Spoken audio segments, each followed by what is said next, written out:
तो आ गए आप दोस्तों। आज हम बात करने वाले कुछ खास और इम्पोर्टेंट टॉपिक्स के बारे में। तो बिना किसी देरी के मैं वीडियो स्टार्ट करता हूँ। हर सेलिब्रिटी यही चाहता है कि जनता सिर्फ उसी को देखे, हर जगह उसी को देखो, हर जगह उसी के बारे में बात करे, उसकी लाइफ में क्या चल रहा है ये जानने में जनता अपना मोस्ट ऑफ टाइम वेस्ट कर दे। और जो क्रिएटर्स अपने ऑडियंस को पकड़ के रखना चाहता है, अपनी ऑडियंस को कुछ नया देखने नहीं देना चाहता, वो क्रिएटर्स कभी भी अपनी जनता के बारे में अच्छा नहीं सोच सकता। और ऐसे क्रिएटर और सेलिब्रिटी जो अपनी ऑडियंस को पकड़ के रखना चाहते हैं, जब इनके फैंस रियल लाइफ में सोशल मीडिया से दूर हटकर लोगों से बातें करते हैं तो इनके पास अपने फेवरेट क्रिएटर के अलावा बात करने के लिए कोई दूसरा टॉपिक होता ही नहीं है, क्योंकि इन्होंने कुछ नया सुना ही नहीं, कुछ सीखा ही नहीं, कुछ नया देखा ही नहीं। इसे कहते हैं मेंटली गुलाम बनाना। हमारे देश के बहुत सारे समझदार लोग ये कहते हैं कि देश तो आज़ाद हो गया, लेकिन लोग आज भी गुलाम है, मेंटली गुलाम है। अब तुम लोगों ने ये देखा होगा कि मद्रासियों के बच्चे मद्रासी अच्छी बोल लेते हैं, गुजराती के बच्चे गुजराती अच्छी बोल लेते हैं, अंग्रेज के बच्चे अंग्रेजी अच्छी बोल लेते हैं। पता है वो ऐसा क्यों होता है? क्योंकि हमारा दिमाग कुछ इस तरह से काम करता है कि हम जो देखेंगे, सुनेंगे, महसूस करेंगे, वही चीज़ सीखेंगे। एक बच्चा भाषा उसके माँ बाप से सीखता है, पढ़ना स्कूल में टीचरों से सीखता है, खेलना कूदना अपने दोस्तों से सीखता है। हर चीज़ हम कहीं ना कहीं किसी ना किसी को देख के ही सीखते हैं।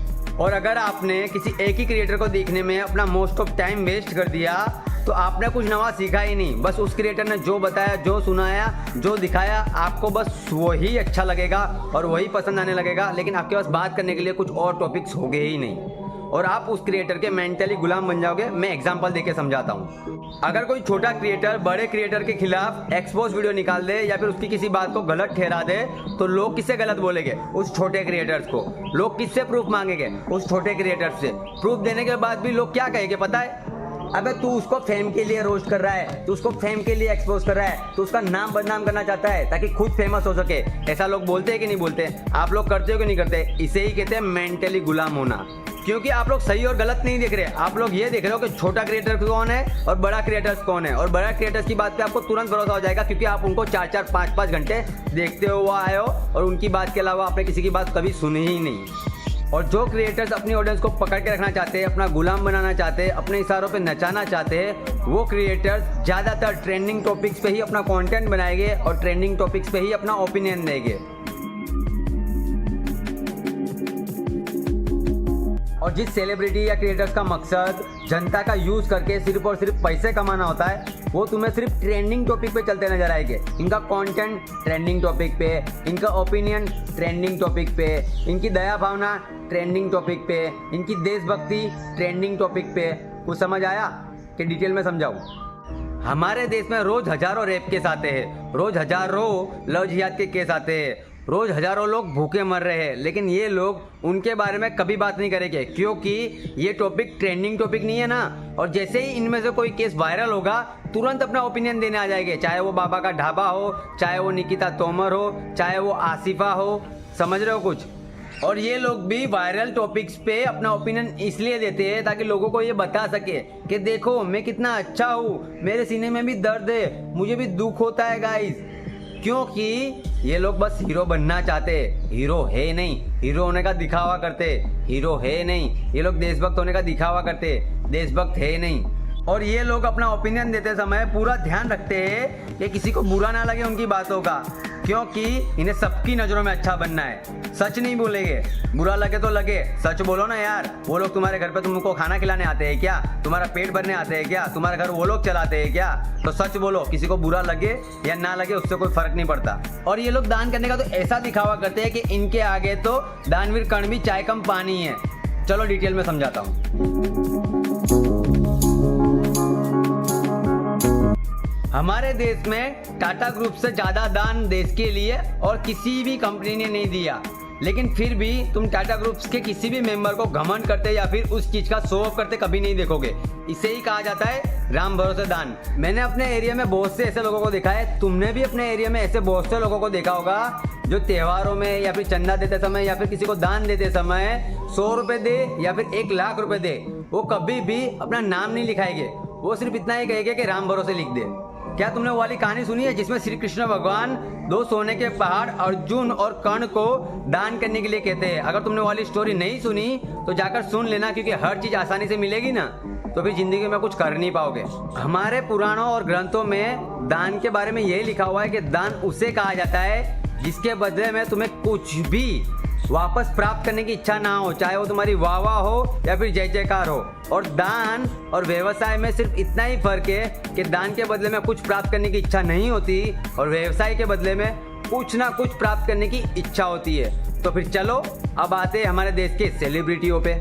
तुम्हें बहुत से यूट्यूबर्स दिख जाएंगे जो 10,000 रुपये का दान देते समय वीडियो बनाएंगे और वही वीडियो अपनी चैनल पे अपलोड करके उसी वीडियो से 50,000 रुपये कमाएंगे और साथ ही फैन फॉलोइंग और लोगों की सिंपैथी भी। और अगर इससे एक स्टेप ऊपर जाए तो बड़े सेलिब्रिटी करोड़ों का दान करते हैं और उसके बाद सोशल मीडिया पर उनकी मार्केटिंग होती है और फिर कुछ दिनों बाद उन्हें अच्छी अच्छी एडवर्टाइजमेंट मिलने लग जाती है जिससे वो करोड़ों छापते हैं और प्लस लोगों की सिंपैथी भी बटोर लेते हैं। तो क्या तुम इसे दान कहोगे या फिर बिजनेस? और इन सेलिब्रिटियों के गुलाम, मेरा मतलब है डाई हार्ड फैंस, दूसरों को क्या बोलेंगे पता है? अबे तू उस पे उंगली उठाने वाला होता कौन है? वो पता है कितना रुपया दान देता है? लाखों रुपया दान देता है। तेरी औकात है 1,000 रुपया भी दान दे सके? उनके लिए एक सिंपल सी स्टोरी बताता हूँ। एक व्यक्ति जिसके पास करोड़ों रुपए है वो 50,000 या लाख रुपया दान करके 50 लोगों को बताता है कि देखो मैंने दान किया, देखो मैं हीरो हूँ, देखो मैं कितना अच्छा हूँ। या फिर वो व्यक्ति बड़ा दानी है जिसके जेब में सिर्फ 10 रुपए है लेकिन सामने वाले को भूखा देखकर उसने वो 10 रुपए भी उसे दे दिए और किसी से भी नहीं कहा कि मैंने उसको 10 रुपए दिए। अब तुम ही डिसाइड करो कि इन दोनों में से बड़ा दानी कौन है, क्योंकि सही गलत अच्छा बुरा तुम्हें खुद सोचना होगा, क्योंकि लोग तो अपने आप को और अपने पसंदीदा लोगों को ही सही बताएंगे और दूसरों को गलत ही बताएंगे।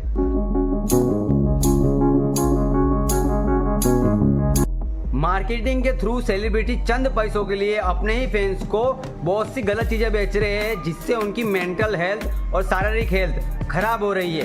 पहला, ये आपकी मेंटल हेल्थ खराब करेंगे। मेंटल हेल्थ खराब करने के लिए ये आपको कभी यही नहीं पता लगने देंगे कि क्या सही है क्या गलत, कौन सही है कौन गलत। और है ना, चाइना की सस्ती सी ऐप प्रमोट कर देंगे, सट्टेबाजी ऐप प्रमोट कर देंगे और सट्टेबाजी ऐप प्रमोट करते समय क्या बोलेंगे ये लोग कि ये ऐप डाउनलोड करो और जीतो रोज के 1 करोड़ रुपए। अगर भाई ऐसा ही है तो तेरी पूरी फैमिली से डाउनलोड करा के तू करोड़पति क्यों नहीं बन जाता? ये जनता को क्या पागल समझ के रखा है? हाँ, जनता तो पागल है ही ना, तभी तो मिलियंस लोगों ने तुमको फॉलो करके रखा हुआ है। दूसरा, हेल्थ से खिलवाड़ करते हैं ये लोग। चंद पैसों के लिए गुटखा बेचेंगे, दारू बेचेंगे, पेप्सी कोला बर्गर सब बेचेंगे। ये सारी चीजें अनहेल्दी होती है। कभी ना कभी खाओ तो चल जाता है लेकिन रेगुलर तो नहीं चलता ना। ये चीज आप समझ सकते हो, मैं समझ सकता हूँ, लेकिन बच्चे नहीं समझ सकते। बचपन में तो मुझे भी ऐसा लगता था कि शक्तिमान के कपड़े पहन के मैं उड़ने लगूंगा, लेकिन उड़ा तो कभी नहीं। तुमने कभी प्राइवेट प्लेन या फिर प्राइवेट हेलीकॉप्टर खरीदने वाली एडवर्टाइज देखी है? नहीं देखी होगी, क्योंकि वो एडवर्टाइज तुम्हें दिखाई नहीं जाती, क्योंकि प्लेन बेचने वालों को पता है कि 4-4 घंटे दिन के सेलिब्रिटी को देखने में वेस्ट करने वाले लोगों की औकात ही नहीं है कि वो प्लेन या प्राइवेट प्लेन खरीद सके। इस चीज को थोड़ी और बारीकी से समझाता हूँ। कभी अपने मम्मी पापा से पूछना कि पार्ले जी जैसा पहले आता था वैसा ही आ जाता है क्या? और पार्ले जी तो छोड़ो यार, दूध, शक्कर, यहाँ तक कि खाने पीने के मसालों में भी आजकल मिलावट आने लग गई है। और ये सारी मिलावटी वाली चीज बेचकर तुम्हारे सेलिब्रिटी खुद क्या खाएंगे? ऑर्गेनिक फूड, ताकि उनकी हेल्थ अच्छी रहे। समझे कुछ? आज के टाइम में काजू बादाम 1,000-2,000 रुपए किलो आता है और ड्रग्स 1,000-2,000 रुपए का 1 ग्राम। तो सोच सकते हो कि किसको ज़्यादा प्रॉफिट मिलता होगा और किसको कम, और कौन सही है कौन गलत। और ये कलयुग चल रहा है दोस्तों, यहाँ पर लोग अपनों का साथ नहीं देते और तुम पराए सेलिब्रिटियों को हीरो समझ के बैठे हो। ये हीरो लोग जहर भी तुम्हें बेचेंगे और उस जहर से बचाने के लिए दवाई भी तुम्हें बेचेंगे, दोनों हाथ में लड्डू। आजकल हमारे देश में 3 लाख से भी ज़्यादा चैरिटेबल ट्रस्ट काम करते हैं और एक वेबसाइट का मानना ये है कि 1000 बंदों पे एक चैरिटेबल ट्रस्ट काम करता है। फिर भी हमारा देश गरीब है, फिर भी हमारे देश में लोग भूखे मर रहे हैं। सोचो क्यों? क्योंकि आजकल हर यूट्यूबर भी अपना चैरिटेबल ट्रस्ट खोल के बैठा है। इसलिए नहीं कि वो दूसरों की मदद कर सके, इसलिए क्योंकि वो ब्लैक मनी का व्हाइट मनी कर सके। चैरिटी में दिए हुए पैसे को सरकार टैक्स नहीं लगाती और ना ही उनकी गिनती रखती है। तो तुम सोच सकते हो कि ब्लैक मनी का व्हाइट करना कितना इजी है चैरिटी के नाम पे। हमारे देश की सरकार चैरिटी में आए हुए पैसे, गए हुए पैसे, उसका कोई हिसाब किताब नहीं रखती, ना ही उस पर कोई टैक्स लगाती है। लेकिन हिंदू मंदिरों में कितना दान आया है उसका पूरा हिसाब किताब रखेगी और उस पर टैक्स लगाकर पैसे भी वसूल करेगी। गजब का दोगलापन है ना। किसी को फिजिकली गुलाम बनाने से मेंटली गुलाम बनाना बहुत ही आसान होता है। इसका यूज पहले अंग्रेज करके गए थे, जिससे हम आज तक उभर नहीं पाए। आज तक कुछ लोग मेंटली गुलाम बन के रह गए। अब इसका यूज सेलिब्रिटी लोग कर रहे हैं, जिससे लोग, उनकी जनता उन पे इतना अंधा विश्वास करती है कि वो मेंटली गुलाम बन चुके हैं। और एक बार फिर से बता दूं, ये कलयुग चल रहा है। यहाँ पर तुम जिस पे सबसे ज्यादा विश्वास करोगे ना, जिस पे सबसे ज्यादा भरोसा करोगे ना, वही धोखेबाज निकलेगा। तो कौन सही है कौन गलत ये किसी की बातों से सुनकर डिसाइड करने से अच्छा है खुद से डिसाइड करो कि कौन सही है कौन गलत। और थोड़ी बहुत मेहनत करनी पड़े, थोड़ी बहुत रिसर्च करनी पड़े तो वो खुद से करो, लेकिन सच का पता खुद से लगाओ क्योंकि कोई दूसरा तुम्हें सच नहीं बताएगा। तो आज के लिए बस इतना ही। और हाँ, ये मेरी नॉर्मल वीडियोस है और बाकी वीडियोस में मैं गालियाँ देता हूँ। और मेरी कौवे जैसी आवाज़ और भेड़िए जैसी शक्ल पसंद आई हो तो इस चैनल पे लाइक कमेंट शेयर और सब्सक्राइब की बारिश कर देना। बाकी मैं मिलूंगा आपको एक अगले वीडियो में, तब तक के लिए अलविदा दोस्तों। सीधा शॉट, जो भी हूँ सामने हूँ सबसे अलग हूँ, मैं मेरे काम में हूँ, मेहनत का खाता हूँ, सबको बताता हूँ मैं बेटा समय पे कभी नहीं आता हूँ। समय पे आने वाले चले जाते, जिनको कुछ आता नहीं हमको समझाते, जिंदगी पिक्चर है फूल और कांटे, खिलाता कोई नहीं है सब अपने नसीब का खाते।